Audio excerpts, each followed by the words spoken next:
Good morning, everybody. I knew how to push the button, so the mic came on. All right. Yeah, starting off well. Talking about Irish people don't get tans. Is that what you said? Huh.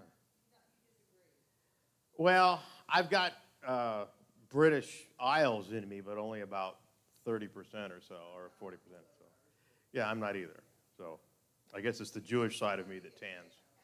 Huh? Yeah, Jewish side tans. The English side were left England in the 1700s, and then the background is a lot of horse thieves and polygamists and rowdies and scoundrels and stuff like that. Yeah. Oh, get along with them real well. Yeah. Yeah. Ooh.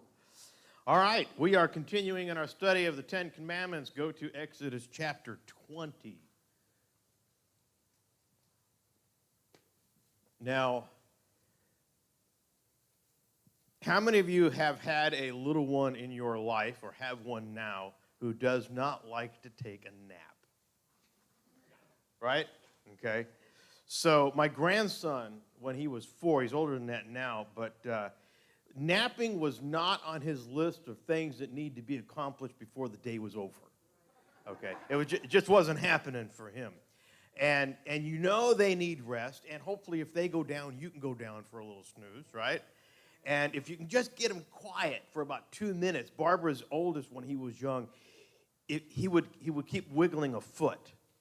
And as long as he wiggled a foot, he would stay awake. And she would have to pin him to the bed. If she could just get him quiet for maybe 20 seconds, he'd drop off. But he'd stay awake, and that foot would go and go and go.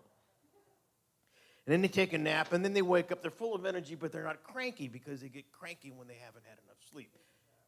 I get cranky when I haven't had enough sleep. Okay. So, yeah, there you go. Anybody eating themselves? He sings. He sings to kids. Then it puts them to sleep. Right. Now, a lot of young ones don't like to rest. Old people don't like to rest either. Adults, if you will. But there comes a time in your life like mine now when you look forward to going to bed. But I've got to that age where just because I went to bed doesn't mean I sleep well. Okay, it was up a couple times last night. Yeah. Mostly we don't fully grasp the rhythm that's taking place in our minds and our bodies, the way we've been created. We don't understand that God has created us to go down for intervals. We stay up too late, we get up too early, and think we can go on coffee. For a while. It doesn't always work. We need to take a break from ordinary life that we chase throughout most of the week. And that's what we're talking about today, to remember the Sabbath. And it's because we don't completely comprehend the way God has created us that most people don't give a lot of thought to this fourth instruction, this fourth statement to remember the Sabbath and keep it holy. Most people I talk to, they ignore it, or they get overly religious about it, or they don't think it's important enough to give any sort of consideration. But this commandment is really very simple. There's an exquisite blessing that's involved in it. And once you understand it, you can recognize there's a real life-changing scene that God is introducing to his people here. If we take God at his word, which most of us do on a hit-and-miss basis, right? Admit that. I like this one, I'll do it. I don't like that one, I'll ignore it, and God will forgive me. It catches up to you. This is really a relevant thing for us to understand in our life. So you are in Exodus chapter 20, and I am moving there. We'll start reading in verse 8. Remember to observe the Sabbath day by keeping it holy. You have 6 days each week for your ordinary work, but the seventh day is a Sabbath day of rest dedicated to the Lord your God. On that day, no one in your household may do any work, This includes you, your sons and daughters, your male and female servants, your livestock, and any foreigners living among you. For in 6 days the Lord made the heavens, the earth, the sea, and everything in them. But on the seventh day he rested. That is why the Lord blessed the Sabbath day and set it apart as holy. The word Sabbath comes from the Hebrew, which means to rest or to cease from work. And we can look at another verse that helps explain this a little bit further in Exodus 31:17. It says, "It is a permanent sign of my covenant with the people of Israel. For in 6 days the Lord made the heaven and earth, but on the seventh day he stopped working and was refreshed." Now the word refreshed also means to take a breath. So we have a picture of God creating the heavens and earth, and then on the seventh day he goes, Now, did God really need to take a breath because he was wore out? No. He knew we were going to need to take a breath because we get wore out. And so in imitation of him, he says, take this day. I like the way it reads in the Message version. It says, because in 6 days God made the heavens and the earth, and on the seventh day he stopped and took a long, deep breath. So Peterson brings out that nuance from the Hebrew. It's the breath of work well done. So why is this commandment still important for us today? Well, some people say, well, that's the Old Testament. That's the law. Okay, so explain to me, if you don't want to obey that one, tell me another one of the 10 commandments you're willing to throw out too. Because if you can throw out one, you can throw out them all, right? How about adultery? That just shouldn't count today. Right? We're free in Christ. I can sleep with whoever I want. It's what we do, but I don't get any amens because you're on Facebook. You don't want anybody to see you doing it, right? How about murder? How about perjury? Okay, see? All right. So maybe there's something in this, taking this day, that we can learn from. You think maybe? I've got, I don't know, hour and a half to teach you because I don't have to be anywhere today, so this is really cool. I'm kidding. So let's look at a few of these. Write down number one, the first blessing of a Sabbath rest. You can say that. Write it down. First blessing of a Sabbath rest is it elevates people. Elevates people. It lifts them up. How does this commandment elevate people? Now, for most of our existence upon this planet, life consisted primarily of work. And up until the middle of the 1700s, where we start the Industrial Revolution and people lived in cities and they went to factories, 95% or more of the people were involved in agriculture. Farming, animals, food production, farming for the making of clothes, the making of implements, okay? All this was done off of the land. People then, and for years have really been little more than beasts of burden, working every chance they had in order to survive. Way back when, in fact, I've met people who did not go to the stove and turn it on. They lit the stove with wood. Most of these people have passed on. I remember talking to a man in Arkansas, and I said, and I knew that he grew up in a house with a wood-burning, pot-bellied stove. That's what you heated your water on. And it was July. You know how it is, right? It's 95 degrees, and the humidity is about 1,200, you know, okay? You can look out there, and you just know it's, I don't want to go out there, I'll sweat thinking about it. And I said something to him making light, and I said, wow, it must have been really difficult back in July when you were growing up, you know, in these houses without air conditioning and lighting a stove. He says, no, on Sundays we had cornbread and milk, and we were grateful for that. And I thought, I had just got schooled by a man whose grace and gratitude taught me a lesson. They took that day off. So actually in 1908, there was a New England mill became the first factory to give Saturday and Sundays off. So everybody was working, but the Jews didn't want to work on Saturday because that was their Sabbath, because the Christians were already taking off Sunday because that was their day. So the mill said, okay, you don't have to work on Saturday then. And it was the first time they became a 5-day work week, was in 1908. When the Depression came in, they kept that going because it was easier to employ people in a 5-day work week than it was a 6-day work week. So that's how we get the 5-day work week.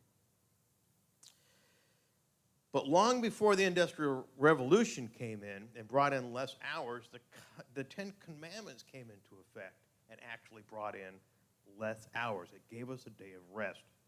Because it never really occurred to people before then to stop working. Work, work, work, work. Life is hard. Keep going, keep going, keep going. For a woman before electricity and before all the modern conveniences we've had, most of her day was spent preparing and cooking food. When breakfast was over, she's working on lunch. When lunch was over, she's working on dinner. In between, she's taking care of kids and spinning yarn to make socks. And you think you're tired, right? Yeah. So it actually took faith in God to stop working 1 day a week and believe there would still be enough to eat. And God had already showed them this. Because when they gave them the manna, he gave them the instructions before the Ten Commandments. Don't go out on that day. There won't be any. I'm going to give you double the amount the day before. But you can't keep any of it until see, God's doing a miracle here. If you kept it on Monday night, it was full of maggots on Tuesday. If you kept it Tuesday night, it's full of maggots on Wednesday. Don't save any of it. Consume all of it. However, come Friday to Saturday, you can keep it over that day. That's the miracle. But when they went out, there was nothing on that day. We'll see that in a moment. So God had already set up a day of rest for them before he gets to the Ten Commandments. The cool thing is that 2 Peter 1:5 says, by his divine power, God has given us everything we need for living a godly life. If we'll just obey God and not go out the next day when he told us not to go out, we'll be okay. You can take a day off, and God's going to provide. He also told them to take a 7th year off, which they didn't do. Can we take a whole year off? Yes, you can. Because the 6th year is going to provide for the 7th, and actually then you'll plant in the 8th year and eat in the 9th. So there's 3 years God was going to provide for them. They didn't have enough faith to do it. Pardon me? I don't know. Tell me next week. Look it up. Cool. So don't doubt that a day of rest was created by God for us to live a godly life. All right, so that's the first thing. It elevates us. The second blessing of a Sabbath rest is that it reminds us we are free. I think I alluded to this last week. Now, I believe the people that Moses was with were better equipped to understand this point than we are today. Because for centuries, they'd been slaves. And slaves get a day off when the owner says they can, which is not very often. Because the whole purpose of having slaves is so you don't have to work and you make more money. Slaves don't have Sabbaths. And so according to the Bible, unless it's necessary for survival, people who choose to work 7 days a week are also slaves. Slaves work for money or so, but they're still slaves. So the millionaire that works 7 days a week, he's still a slave. He's just a slave to his money. The Sabbath commandment not only elevated people from slavery, it reminded them that they were free, and it gave them a sense of dignity because they can enjoy the luxury of a day off without any demands. Well, there was one demand. I take that back. The demand was that they must make a holy day holy by their rest. They worshiped God by resting. Now, most of the time when you think about worship, you think about coming in here and you're listening to music or you're watching the screen. Oh, that's worship. Scripture says you worship God when you rest. I can think of 1,000 ways of worshiping God that does not include music. How I speak to my neighbor, I worship God by that. That's holy. How I'm honest with the way I work at Woods. That's worship. How when I'm told to clean something, I do it to the best of my ability, and I don't just hurry it up so that I can get back to something else like watching cat videos on my phone. All right? How I do what I've been asked to do and do it well is an act of worship. Here God says, rest, and you'll honor me. Interesting. That goes against everything our religious minds are taught, right? I mean, we're so used to thinking that we make something holy by our efforts or our deeds or our spiritual gifts. We've got to be involved. We've got to invest. And so this commandment, it goes against all this logic because it insists we make a day holy by resting. And how does it make it holy? We take a Sabbath rest because God took a rest after he created the heavens and his earth. And when we rest in proper fashion, we're imitating God.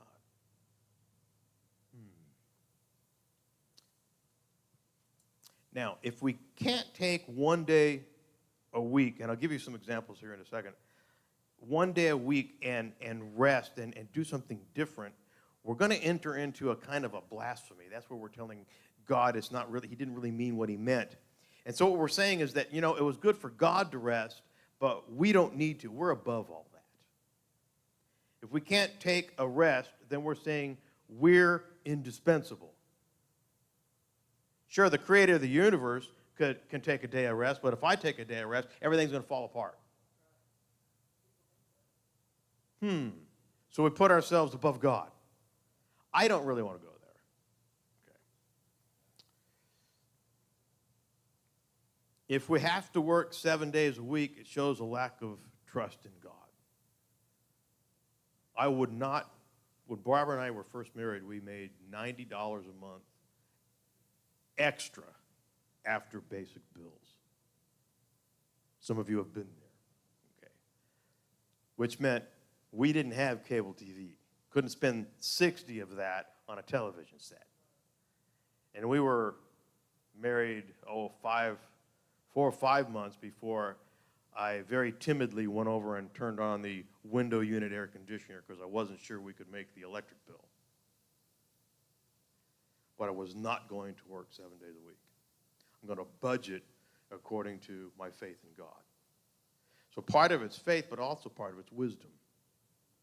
Could I have made more money working an extra day? Yes, but at the expense of my family, it wasn't worth it. J. Ellsworth Callis, on the other side of this, he says, I sometimes think the Sabbath commandment wasn't more than a week old before someone began trying to define its boundaries. And this is what else we're good at. It says rest. Well, what does rest mean? Now we need a list of rest. Now we need a list of things we can't do. Instead of just taking the spirit of rest, we need rules. So by the time Jesus comes along, there are 1,521 things a person could not do on the Sabbath because it might look like work. You want some ridiculous examples? Okay. How many knows what a tailor is? Right? Not Taylor Drake, a tailor. Right? Person that sews. Okay.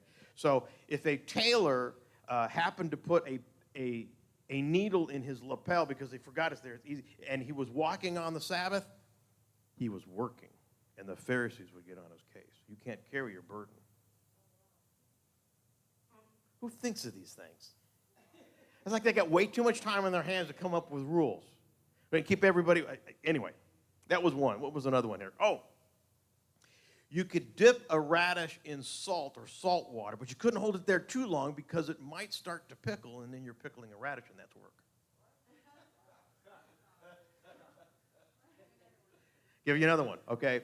So you've got a basin of water, and it's a Sabbath, and you're washing your hands, and they didn't have plumbing, so where are you going to take this water? You're going to throw it outside out the window. Why does it work?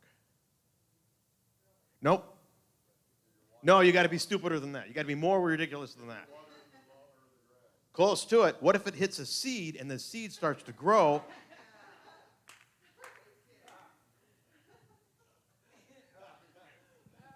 See, because of all these laws, that's why the Pharisees were trying to trick Jesus on the Sabbath.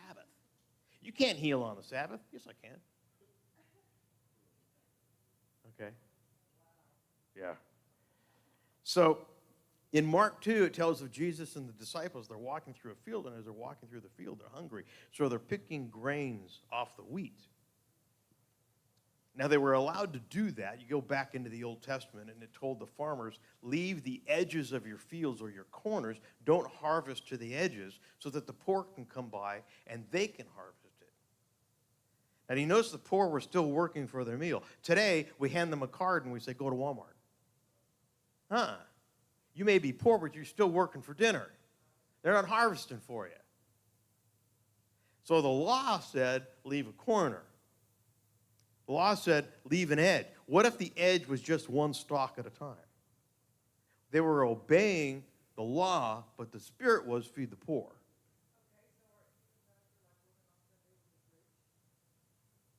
No, and I'll tell you why in a minute. I was thinking about that today. Okay. So the Pharisee protested, and they said, you're harvesting on the Sabbath. This is what Jesus says. The Sabbath was made to meet the needs of people, and not people to meet the requirements of the Sabbath. The Sabbath is there for us. We're not there for the Sabbath. Okay.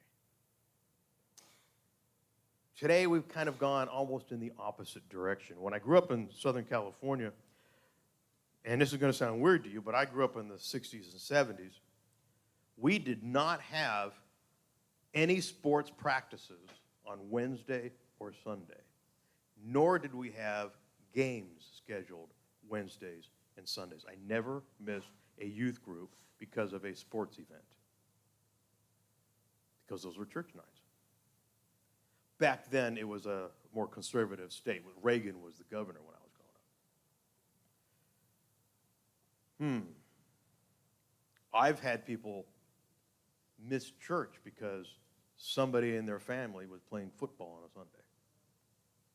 How many remember when Walmart was closed on Sundays? Anybody remember that? Guy could be a little bit older to remember Walmart closed on Sundays. Yeah. Even in Southern California, I remember we were living in San Diego. My grandparents lived in Los Angeles, and that's about 160 miles. And my dad would fill up the car on the night before, because when we drove back on Sunday, it was hard to find gas stations that were open. Now they're 24/7. Yeah. Thinking ahead. So now that we're a free people, we need to pause and ask what the Sabbath is all about. And to find that answer, we're going to go back again, of course, to Genesis. We've already listed that, where God made the heavens and the earth, and then he rested. But it wasn't because he was exhausted, but because he was fulfilled. He was joyful. He created everything, and then he said, oh, this is good. This is good. And then he created man and woman, and he goes, oh, this is very good. So the Sabbath is a celebration of tasks well done. It's stepping back from something you've done and you've gone, that's good.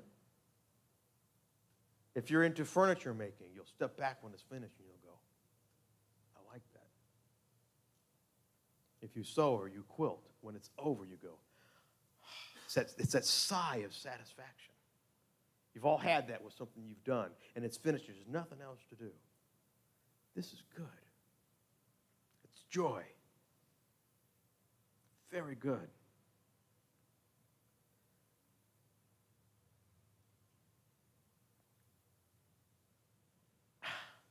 There's another side of the issue. Sometimes our work lacks a satisfaction because we haven't rested as we should. There are people come into Woods on Monday, and they're exhausted from their weekend, and now they're out of sync. They haven't rested. Okay. I think it was Charles Swindoll that says we become the type of society that worships its work, works at its play, and plays at its worship. Worships its work, works at its play, and plays at its worship. You know how many people come into church on Sunday exhausted from Saturday night?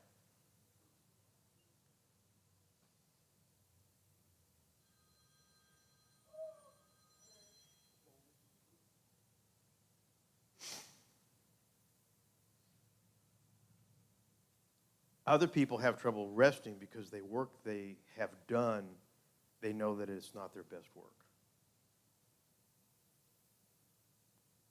I try to go to bed at night knowing that I sleep well. Have you done everything you need to? I'm going to sleep well tonight. What does that mean? Because my conscience is clear. Is your conscience clear regarding the work you've done during the day? You rest better that way. So when we let the Sabbath be the Sabbath, no matter which day of the week that works for us, then it's not so much that we keep the Sabbath, but the Sabbath is now keeping me.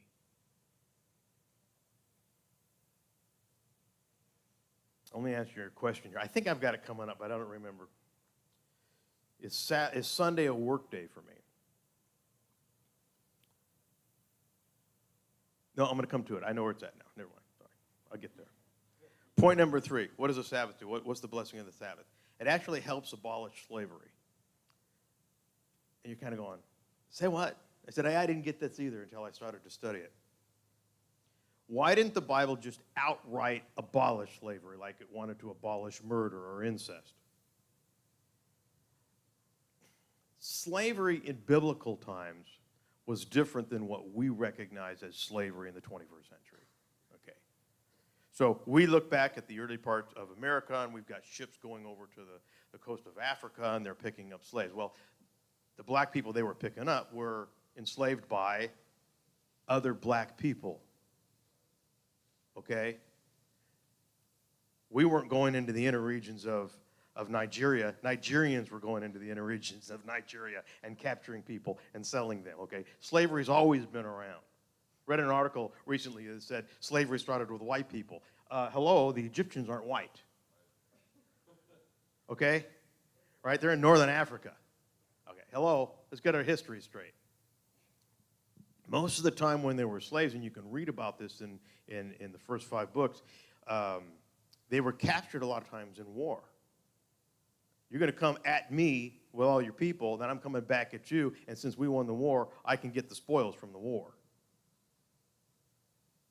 If a man were to capture a woman, ooh, I know what I'm going to do with her tonight. God says, no, you can't. You got to wait 30 days. Really? Yeah. You got to shave her head, too. Ooh. If I've got to wait 30 days and she's bald, maybe she's not as attractive to me in 30 days. As God's going, that's right. So what he did is he saved the dignity of the females by not allowing them to be raped just because he was lustful. That's Old Testament law. It raised the dignity because you were created in the image of God. I cannot degrade it. That's Old Testament. Isn't that cool? A lot of stuff like that. Okay. One Old Testament passage says that a father cannot kill his son for any reason. Why? Because that's what they did in the old days. I don't like you, you misbehave, pop you off, make another one. I don't care. Okay? Right? It's what they did in Egypt. Okay? That's why that's why that plague was a sacrifice, because they'd sacrifice their firstborn.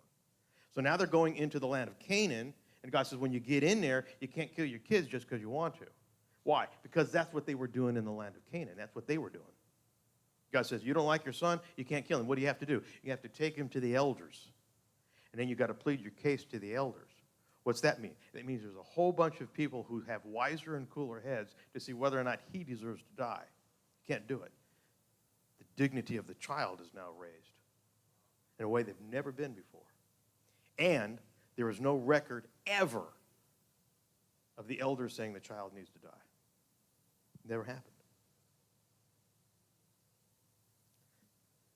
This was leagues ahead of its time. When you get into and you start to understand the context of what's taking place in the Old Testament, you're like, God is so cool. The other nations are degrading their women. You're not allowed to. You're my chosen people. And that same concept of dignity that starts in the Old Testament works its way into the New Testament, which is why Jesus taught was so kind to people, men and women caught in adultery. Wow, cool stuff. So, slaves in the Bible were often captured in war, and it wasn't a racist thing. Now, sometimes they would capture somebody, and they're like, you know what? I'm doing better in this Jewish household than I was starving over in my other country. So now I have to be released every 7 years.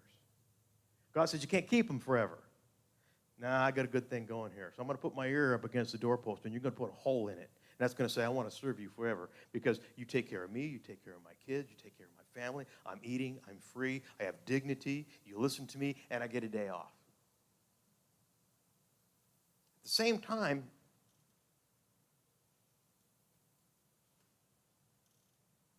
the Bible understands there's going to be various forms of slavery that take place. The worst form, some of the worst forms being what we had recently in our history of the world. So the Bible actually never condones slavery, but it understands that it takes place. It gives us a spiritual basis for understanding a person's worth. And when we understood that it applied not just to the Jews, but to everybody, God knew that slavery to the Christian heart, to the true Jewish heart, would work its way out of society. And that's exactly what it did. So we can condemn America for having slavery, or you can bless America for stopping it. So it's not where you started, it's where you ended up. Okay? A lot of people want to condemn America because it has slaves. I think America's beautiful because he stopped slave trades way before other countries. Okay? Everybody here does not want to be judged on who you were. You want to be accepted for who you've become. That's the difference. That's what America has become. We've become a place that no longer allows that type of abuse. So by definition, a slave owner was under no obligation to ever have to allow a slave to rest. That's what the Israelites remembered in Egypt. But the fourth commandment gives slaves a right to give your son, your daughter, your men servants, your maid servants, your foreigners, all get a day off. It's never happened before. They were slaves, and now they're reminded not to enslave anybody else. So the Ten Commandments, there was really a far-reaching document that sees the value and worth of every person on earth, regardless of their social, economic, or political status. You are a man, you are a woman created in the image of God. You have my dignity. I will treat you as such. I'll treat you as a daughter of God. I will treat you as a son of God. I choose to. It's always a choice. But as I understand Scripture, that's where he's leading us in the Ten Commandments. Pardon? Yeah. Well, Scripture doesn't ask me if I want to be. I wanted to be a disciple of Christ. These are the rules. I don't have to be. But if you're a disciple, there's not a plan B. Okay. That's good. The Sabbath, what else does it do? It strengthens the family unit. It strengthens family relationships. When a workaholic takes a work day off, usually, they'll spend it with their family and their friends.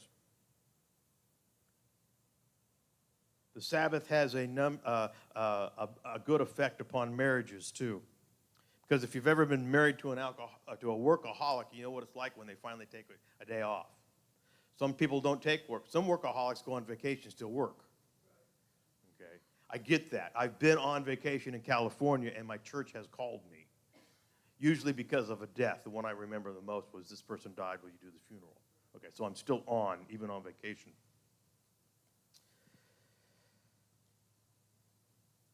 The third point was that the Sabbath helps to eliminate slavery, and this includes those who have become slaves to their jobs. And like I said, our work follows us everywhere. So if you have a work phone, when you get into your car, it syncs to the car now. And wherever you go, there's your job. I think maybe some people need to learn to take a Sabbath from their electronic devices. I have a guy I listen to on the radio. His name's Dennis Prager, and on his Sabbath, he's Jewish. He's a conservative Jewish host, and he turns off his electronics on the Sabbath. Doesn't watch TV, doesn't read the news. This is my day to be with family, and we eat, and we have games, and we talk, and it's a different day. The day is completely different from the rest of his week. Some families, maybe they need to turn off the TV because the TV's on Monday through Saturday. Maybe Sunday it needs to be off. Okay. My TV comes on Sunday because I don't watch TV during the week. I don't get any TV. I have DVDs. I've got a TV. I watch DVDs. I don't subscribe to anything. Nothing. I don't subscribe to Netflix. I don't do $5 to Spotify. I don't do anything. I don't pay for anything. It's not free. I don't need it. Okay, I'd rather spend my money elsewhere. It's just me. Jeremiah and Ezekiel both lamented over the fact their people had come to treat the Sabbath like any other day. So for centuries, Jewish leaders have often taught that the Sabbath is a celebration.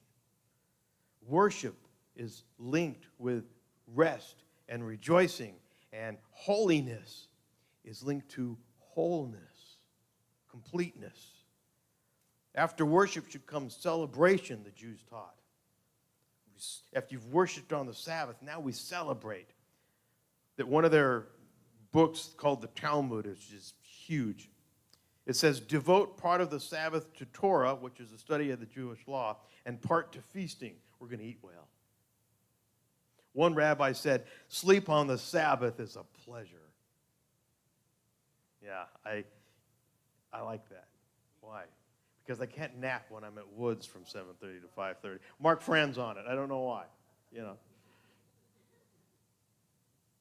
Allow the Sabbath to be a day when you focus on friends and family. Let it be a day that breaks up the routine of the rest of the week. Answer your question here. How many have heard of the statement, we're going to put on our Sunday best? Okay, why? Because Monday through Saturday in this country, the farmers were working and had on their farm clothes. And one of the reasons Sunday at 11 became the day when church mostly started was because it was a perfect time between the morning chores and the afternoon chores. How many of you know just because you go into church on Sunday, Bessie still wants to be milked? Okay? So you had basic things that they still had to do. They still had to eat.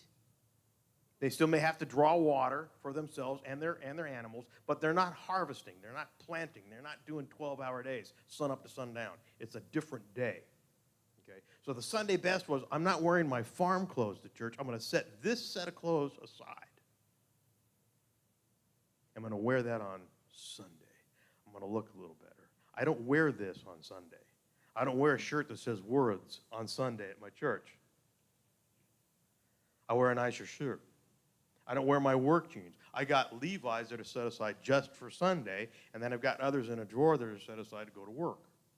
They've got the paint stains on them and the tears and what's that. Okay, this is different, so it's a different day. Do I not consider Sunday a work day for me? Because I have worked Monday to Saturday to prepare my teaching. When I get to church, it's not like going to Woods. I get to fellowship with people and talk about God for a long time. I can't sit around a table and talk about God at Woods. Again, Mark frowns on it. Right? And as well he should. He didn't hire me to talk about God. He hired me to talk about paint and plumbing and toilets. And he pays me well to do that. So come Sunday, it's different for me. I have on different clothes. I have a different conversation. I'm at a different place. Okay? I go out to eat on Sunday. I'm invited to eat. My church is really good. They've invited me to eat, and in the last 3 years, I think one time I actually paid for my own meal. Somebody pays for my meal. Isn't that cool? But I don't eat out during the week. It's too expensive. I went into Subway the other day after it opened. It was like $14 for a sandwich. Like, are you kidding? I can spend $14 on a steak and grill it at the house. You know? That's right. I don't eat out much at all. Very rarely. Can you afford it? Yeah. No, because my cooking's better than Brahms. I remember cooking an anniversary meal for Barb, and we did steak and salmon, and the salmon was done on a cedar plank, and I'm going to make I ain't done yet. You're going to really be drooling when I get to it. It's done on a cedar plank, and I had taken real butter and melted it and added lemon juice and fresh dill. And that went on the salmon, and then I put that on the grill. And then we had shared a steak, and then we had taken some broccoli. And if you've never eaten broccoli this way, oh, man. You cut the little florets, and you make them a little smaller, okay? And you get them all in a bowl, and you pour olive oil on them, and you do cracked salt and pepper. And then you put them on a cookie sheet and you broil it, just to where it's starting to darken. You brown and black, and you pull it off, put it back in the bowl, and you put fresh lemon juice on top. And you'll eat it like candy. If you don't like broccoli, you will like this, okay? And we're sitting there, and I don't know what we've got. Barbara and I together, we probably got, $15 or $20 in the meal. But the steaks were so big, we had to eat them the next night. So I got 2 meals out of it. And she looks and she goes, this is why we don't go out.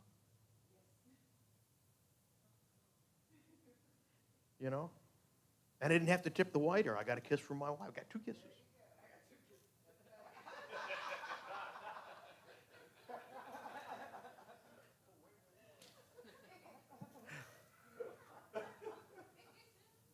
Been a while. I was talking to my worship leader on the First Friday. I went to First Friday, and he came over and I gave her a hug. I walked across the room because I knew I'd get a hug, and she said, "You should get a T-shirt that says we'll travel for hugs." And I said, "Okay, but the back has to say I will speed for kisses."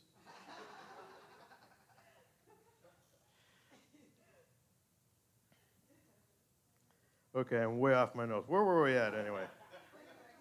Oh, yeah, strengthening family relationships. How many of you know spending some time with your family and cooking and enjoying a good meal strengthens the family? Yeah. So Sunday's not a work day for me. Sunday's a day of, I love doing this. Okay? I'm not at Woods. It's closed. Praise God. Can't get there. All right? I do things differently. Wear different clothes. I work hard to produce what I'm teaching you. It takes me 5 or 6 days to come up with these teachings. And that's why I'm up at 3:30 in the morning so I can be in my study and spend an hour and a half for the next 5 or 6 days working these things into a sermon. Man, come Sunday, I just got to teach it. This is the best part. They are paying me to do this. Are you serious? I'll do it for free. See, that's what John Maxwell said. He said, you want to have a great life? Find something you like to do and do it. And learn to do it and do it for free. But get so good at it, do it so well, people will pay you to do it. That's what my church does. They pay me to do what I would have done for free. Sometimes I have been teaching a class, especially in Baton Rouge. They asked me to come teach this class. I had to take off from work to go teach the class. I lost money in order to teach the class. That's when you know you're having fun. Okay? That's when you know you're rejoicing in God. So, does that answer your question, why Sunday's not a work day for me? Okay. Then I go home and I take a nap. I fall asleep to whatever I put in the DVD player. Then I wake up and I sometimes will take a second nap, and I'll get up from that nap and go to bed. Now, that's a Sabbath, baby. That's a day of rest, and rest again. All right. Now, the rest doesn't include when you're sitting here. Some of you have nodded off on me. Not today. It's usually after you've had, I can always tell who's new in the program because they're sleeping it off. They haven't slept in 3 days, so I get it.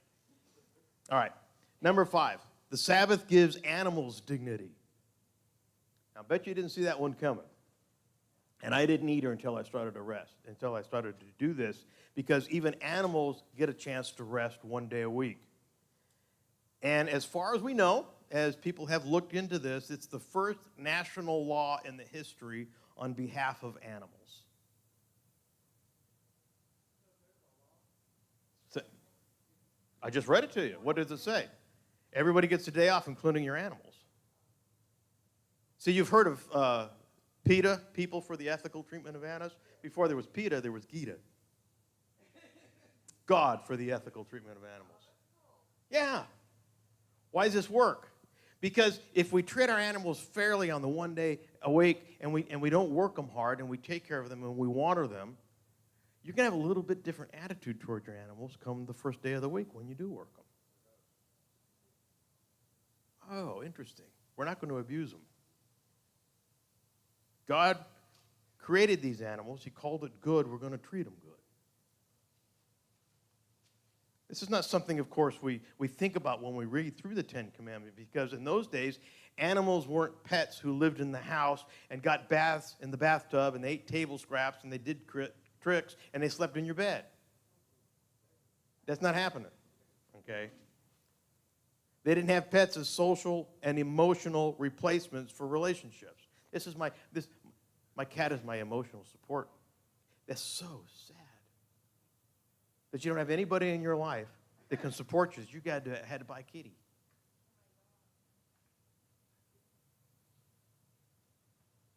I am making some folks mad. I am out on the edge. Well, I might as well just step off the end of it and just keep going. Boy, this lady brought in this dog in a carrying case yesterday to Woods, and the dog was in the case. And she got it out and brought it in and put it on a cart and bought something. And she wasn't in the store but like 4 minutes. And she wheeled that dog back out, put the dog back in the car, and I went, oh, Fido. When I come back, if I'm ever reincarnated, I want to come back as her dog. That dog had it made.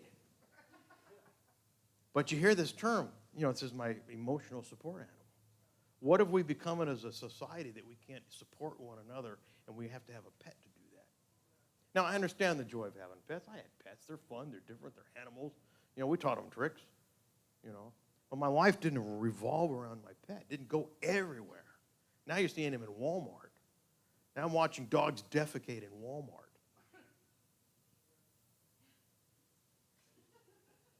No, I don't think I'm hungry this week. It's good to have pets, and I know people that have pets. Like I said, I've had pets.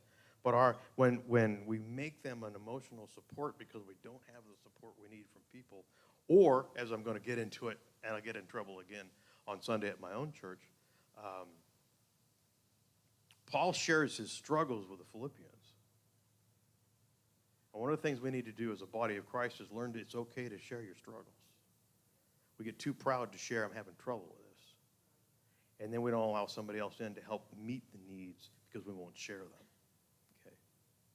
At the same time, I also get it. There are people who have no family around or they're elderly and the pets give them some enjoyment. I get that too. Okay, so I'm not against pets. But these people didn't have pets. But they also learned to treat them the dignity they are given as animals because God called them good. That's why it just bothers us when people mistreat their pets. Okay. Does it bother us the same way when people mistreat others? So the animals have rights. Now, the other interesting thing about the Ten Commandments is that it works for everybody. You don't have to be Jewish or Christian for this Sabbath to work for you. Right? Don't you think rest would help anybody? Okay. So you don't have to be Jewish or Christian. That's like saying gravity only works for Christians. Works for everybody. Right?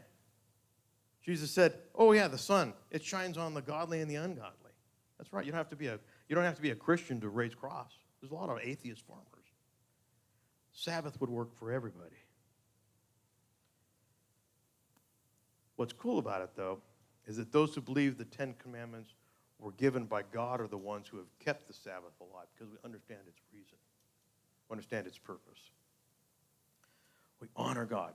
How do you honor God? You honor God by living the way he's created you to. Okay. I don't want to deviate from his plan. Okay. I don't want to harm my body. That's why you've come out of drugs. You're harming yourself. You're harming your relationship to God. So you clean that up so that you can live as God created your body to live. Get the amount of sleep, the right relationships. Way we were intended to. So just as faith in God brings people to the Sabbath, observing the Sabbath brings people to faith in God. Verse 11, I already read, for in 6 days the Lord made the heavens, the earth, the sea, and everything in them, but on the seventh day he rested. That is why the Lord blessed the Sabbath day and set it apart.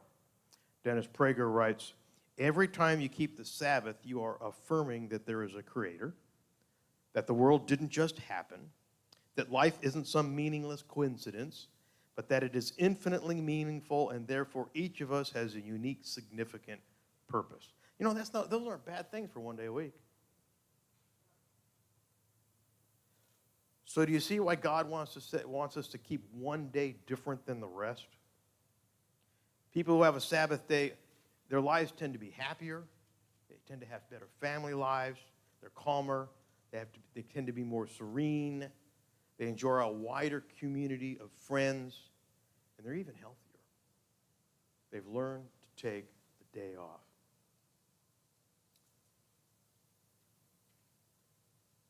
Really quickly, which of these 5 points surprised you the most? Animals. Okay. Abolishing slavery. I didn't either. I get it. Boy, until I got into this, see, I was doing a series on the book on the life of Moses, and then I got to this point, and I thought, well, we need to hang out here at the Ten Commandments. I don't want to skip over it. I was really glad we did. Learned a lot from that study.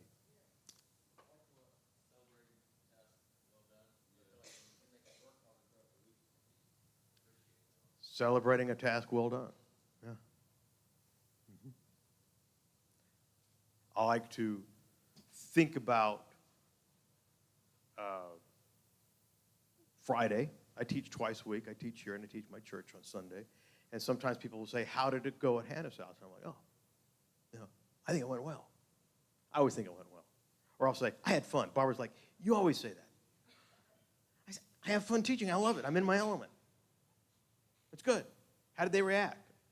I had fun, though.